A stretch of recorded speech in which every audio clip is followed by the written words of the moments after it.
Mitul murmur উপর চরমভাবে বিরক্ত হামজা চৌধুরী। আর কত গোলরক্ষকের ভুল সহ্য করবে বাংলাদেশ?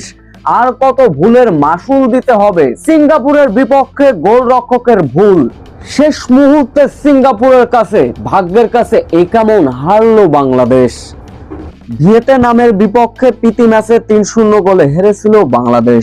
সেই ম্যাচে ভালো পারফরমেন্স করতে পেরেছিল না বাংলাদেশ। তবে এএফসি এশিয়ান কাপ বাছাই পর্বে শক্তিশালী সিঙ্গাপুরের মুখোমুখি বাংলাদেশ। শুরুর 15 মিনিট ভালো খেললেও এরপর এলোমেলো পাসে খেলা যেন ছন্দ হারিয়ে খুঁজেছিল ফামিদুল শামিত্রা।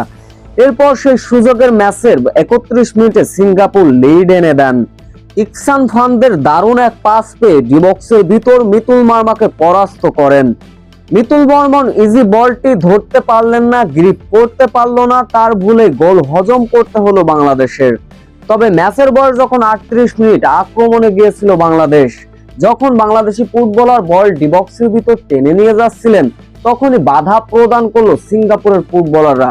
ফাউল দিলেও দেওয়া যেত বলটি, প্ল্যানটি পেতে পারতো বাংলাদেশ। তবে মাঠে থাকা রেফারি সেটা আর দিলেন না, যার ফলে হতাশার মাত্রা বেড়ে গেল বাংলাদেশের। প্রথমার্ধে 1-0 গোলে বিরতিতে যায় বাংলাদেশ।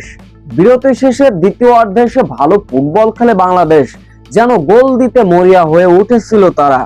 ম্যাচের বয়স যখন 79 মিনিট, আক্রমণে গেল হামজা চৌধুরী, তার দুর্দান্ত ক্রস। সেইখান থেকে 22 নম্বর বাংলাদেশের জার্সি পরিহিত খেলোয়াড় বলটি মারলেন, কিন্তু দুর্ভাগ্যবশত বলটি গিয়ে লাগলো গোল বারে, যাতে করে হতাশার মাত্রা বেড়ে গেল বাংলাদেশের। সামান্য একটুর জন্য গোল মিস করলো বাংলাদেশ।